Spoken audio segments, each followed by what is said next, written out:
தோல்வியிலிருந்து எதுவும் கற்றுக்கொள்ள இயலாது.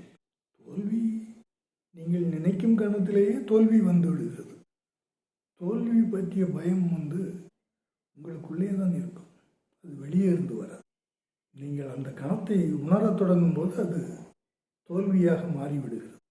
உங்களுக்கு தேவைப்படுவது தன்னம்பிக்கை என்று பலரும் சொல்லி வருகிறார்கள். அதுதான் காலங்காலமாக சொல்லப்பட்டு வருகிறது.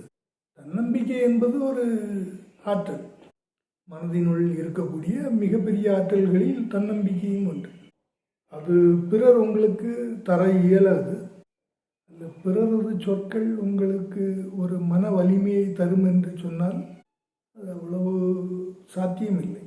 அப்படியெல்லாம் எங்கேயும் நிகழ்ந்ததாக சரித்திரமும் இல்லை. தன்னம்பிக்கை தானே எழும்பி உங்களை இயக்க வேண்டும். அப்படி இயக்காத வரைக்கும் நீங்கள் இயங்க இயலாம். உங்களுக்கான தன்னம்பிக்கை உங்களுக்குள்ளே தான் இருக்கிறது. புத்தகங்களை படிப்பதன் மூலமோ சினிமாக்களை பார்ப்பதன் மூலமோ தன்னம்பிக்கையை பெறுவதெல்லாம் இயல்பான நடைமுறை இல்லை என்பது என்னுடைய பார்வையில் முக்கியமான விஷயம். பலரும் அப்படித்தான் சொல்லி வருகிறார்கள். ஆனால் தன்னம்பிக்கை தொடர்களை தொடர்ந்து எழுதி வருபவர்கள் அல்லது தன்னம்பிக்கை தொடர்களை தொடர்ந்து சொல்லி வருபவர்கள் அதை மறைத்து விடுகிறார். தன்னம்பிக்கையை நீங்கள் பெற்றுவிடலாம் என்பது ஒரு போலி நம்பிக்கை தான்.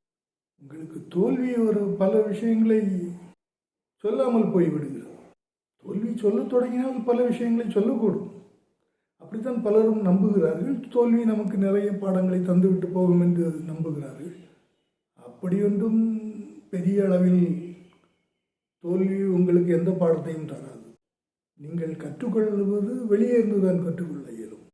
உங்களது பயணங்கள், உங்களது வாழ்வியல் முறைகளை நீங்கள் மாற்றிக்கொள்ளும் போது இயல்பாகவே ஒரு தன்னம்பிக்கை அல்லது திட்டமிடுதல் உருவாகும். திட்டமிடுதல் உருவாகும் போது நீங்கள் ஒரு தன்னம்பிக்கையை நோக்கி நகர்ந்து விட முடியும், அல்லது உங்களுடைய தன்னம்பிக்கையை நீங்களே எழுப்பிக்கொள்ள இயலும்.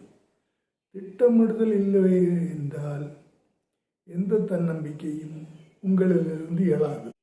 வெற்றி உங்களுக்கு ஏதாவது பாடத்தை தருமா என்றால் எனக்கு அதை பற்றி தெரியாது. நான் தோல்விகளை மட்டுமே சந்தித்தவன். எனக்கு தோல்விகளோடு மிக பழகிய அனுபவம் இருக்கிறது.